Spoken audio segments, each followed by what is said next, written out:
Bentrovati. La Regione siciliana è impegnata per la salvezza del centro di cardiochirurgia pediatrica di Taormina. Così a Il Punto di ieri su Telecolor il dirigente generale Salvatore Iacolino. Ora bisogna ottenere dal Ministero la deroga a una legge che altrimenti condannerebbe la struttura alla chiusura. Francesco Triolo.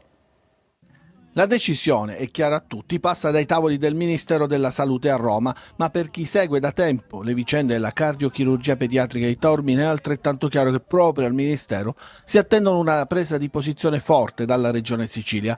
Tradotto, una richiesta formale circostanziata per la concessione della deroga per il centro di eccellenza taorminese del Bambin Gesù.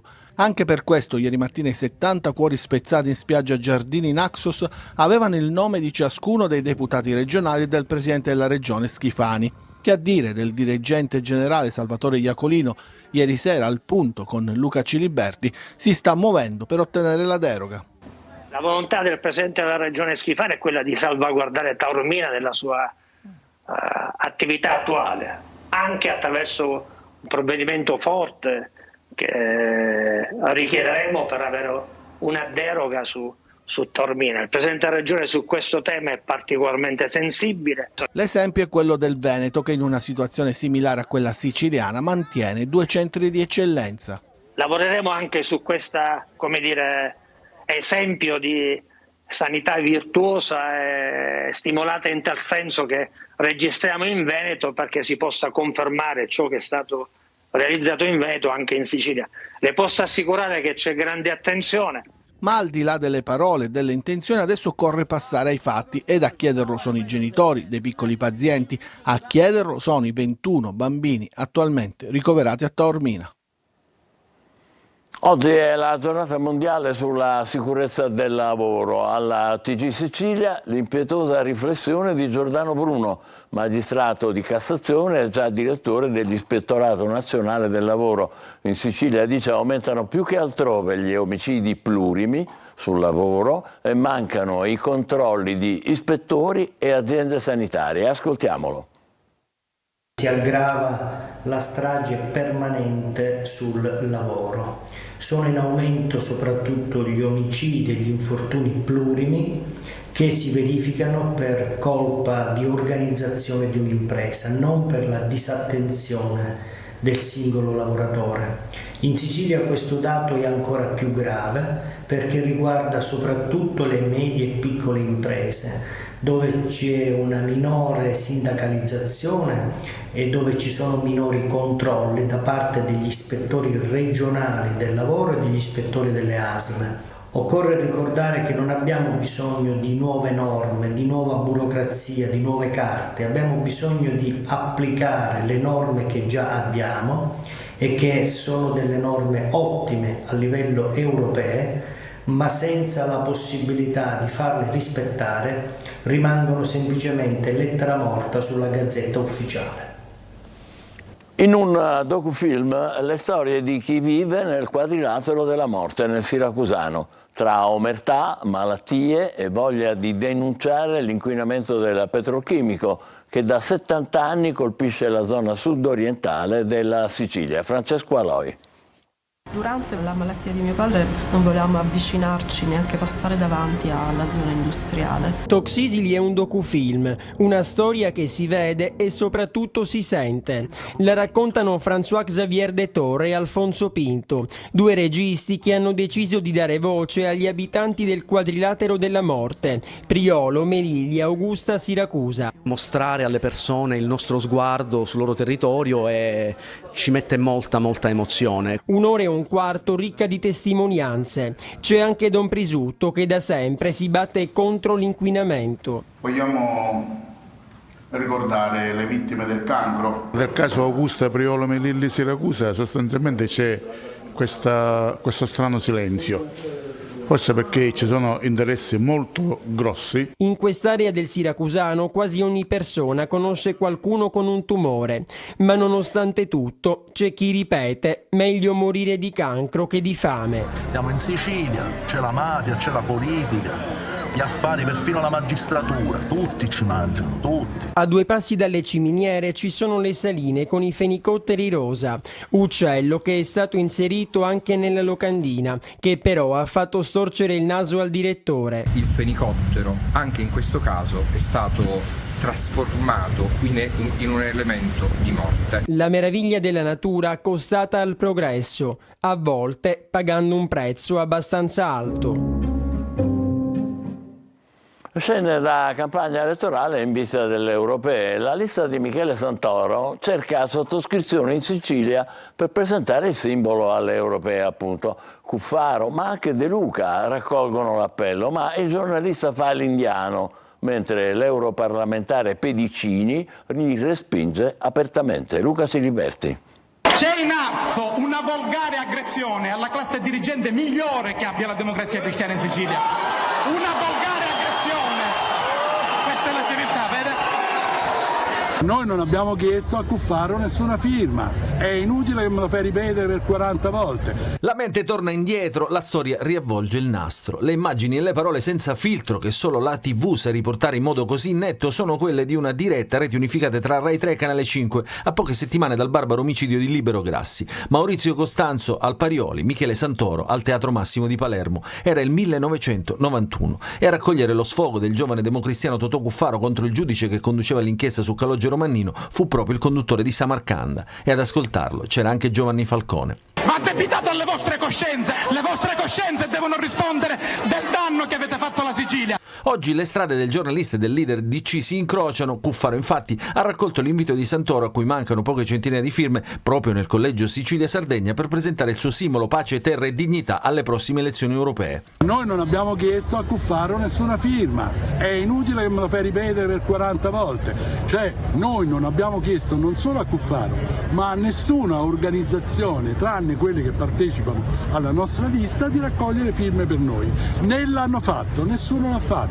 Se poi qualcuno vuole raccogliere firme per conto suo, vabbè, non lo so. Fino adesso leggo delle cose per le quali vi state eccitando voi siciliani, ma io personalmente non ho firme di Cuffaro. Un sostegno a Santoro, qualora lo chiedesse e previa rinuncia alle firme di Cuffaro, arriverebbe anche da Cateno De Luca. Tutte le firme che abbiamo raccolto le abbiamo raccolto noi, una per una. Non mi risultano altre firme al momento e mancano 2 giorni, 3 giorni alla chiusura della raccolta delle firme. E allora bisognerà attendere solo qualche altra ora per comprendere come finirà a Michele Santoro e alla sua lista. La russa fascista a testa in giù sbarca in Sicilia la bufera scatenata dal post-shock del regista Michele Riondino. Infantile e inquietante è la replica del presidente del Parlamento siciliano Galvagno vicino al presidente del Senato La Russa e anche lui siciliano. Manlio Viola. Infantile ed inquietante. Il presidente dell'ARS Gaetano Galvagno definisce così il post del regista Michele Riondino, che su Facebook ha lanciato una polemica sul ruolo del siciliano presidente del Senato Ignazio La Russa, accusandolo di essere un fascista. Adesso la bufera sbarca anche in Sicilia. Tutto inizia la sera del 25 aprile quando Riondino posta su Facebook una foto molto antica di La Russa davanti a un ritratto di Mussolini con un mazzo di fiori a fianco. Ma non basta, la foto è stata postata a testa in giù, accompagnata da un testo chiarissimo. Non ci sono più i fascisti di una volta, solo pecore, scrive Riondino. I fascisti di ieri sono diventati i governanti di oggi. Una volta erano fieri leoni, oggi invece tradiscono la loro identità, giurando sulla Costituzione antifascista. Viva la Resistenza, conclude.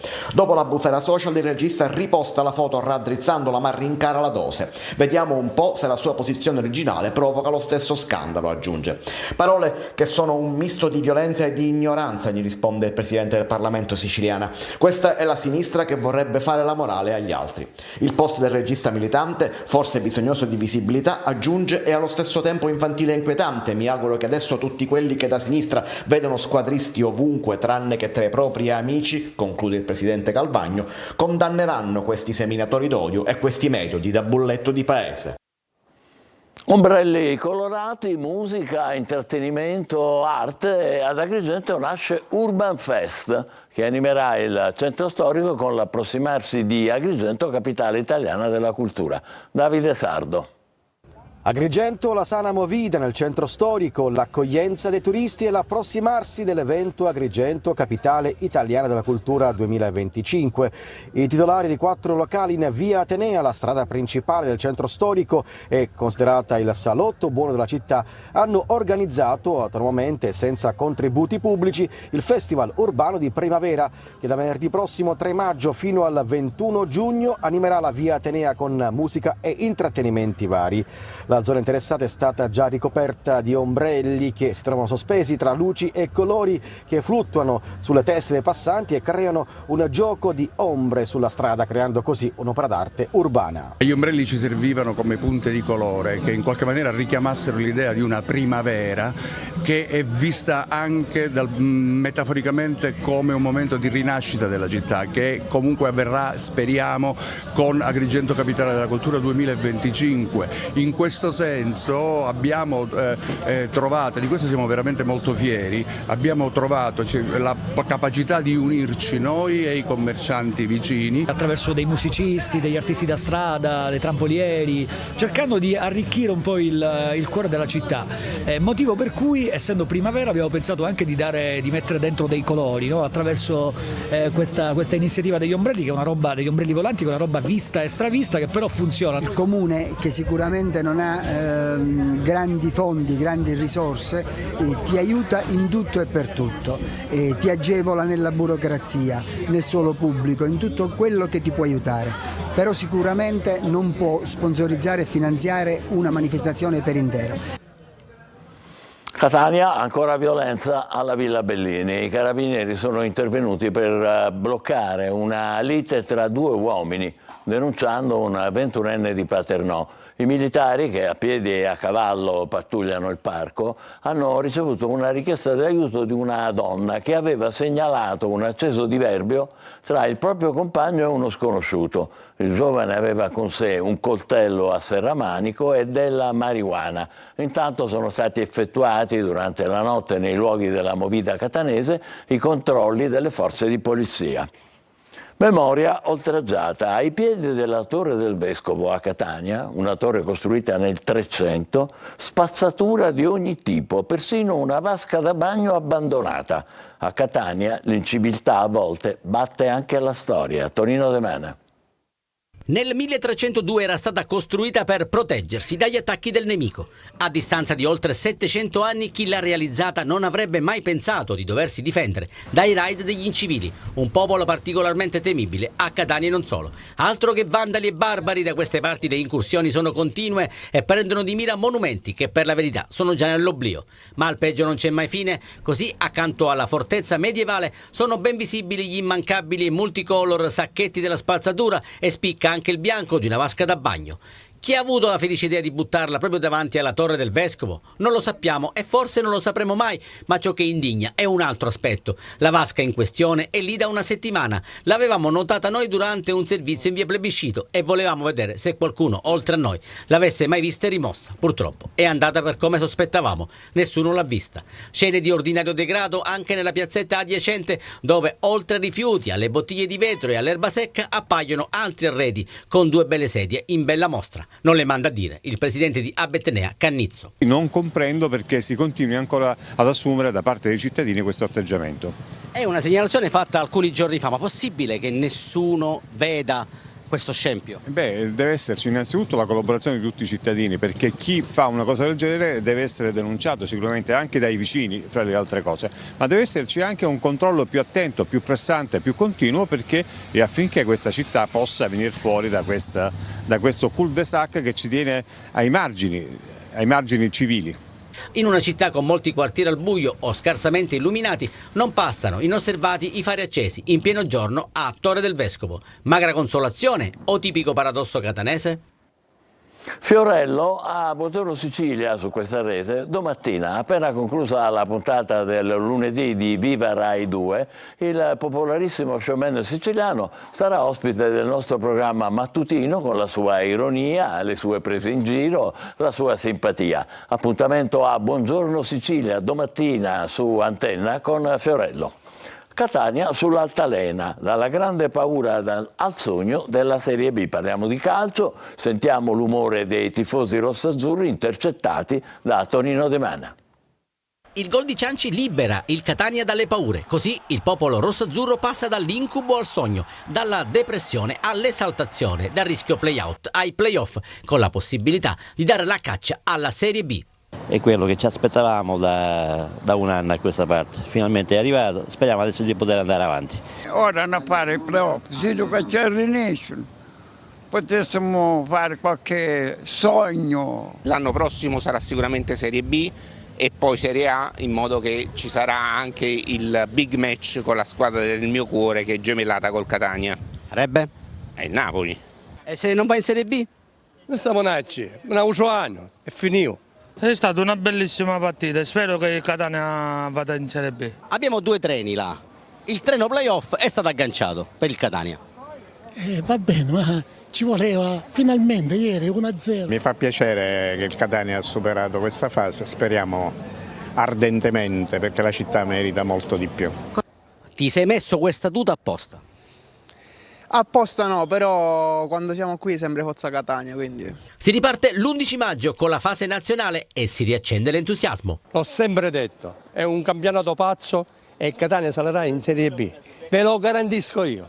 E quindi si può anche essere promossi quando, quando i tifosi non se lo aspettano. Forza Cagliari e Catania. Molto generoso. Adesso subito dopo la breve pausa vedremo la vittoria sul campo della Catania che conquista i play-off. State con noi.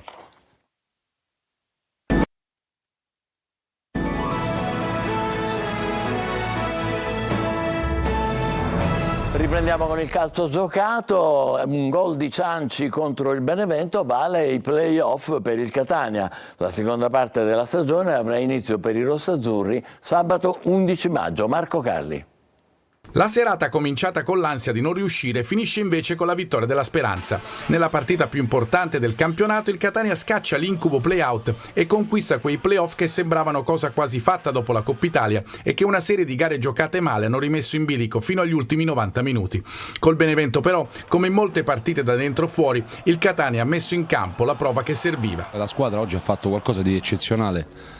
Cioè non ce lo dimentichiamo, era un momento delicato, oggi ha fatto qualcosa di eccezionale, non parlo di campionato. Il tecnico ha avuto due intuizioni importanti, Cicerelli mezzala, la Peralta e Quain in difesa che regge l'urto insieme agli altri di un Benevento comunque non ispiratissimo. In mezzo le tante sensazioni respirate in una partita che per i tifosi era inevitabilmente condizionata anche da quello che succedeva sugli altri campi.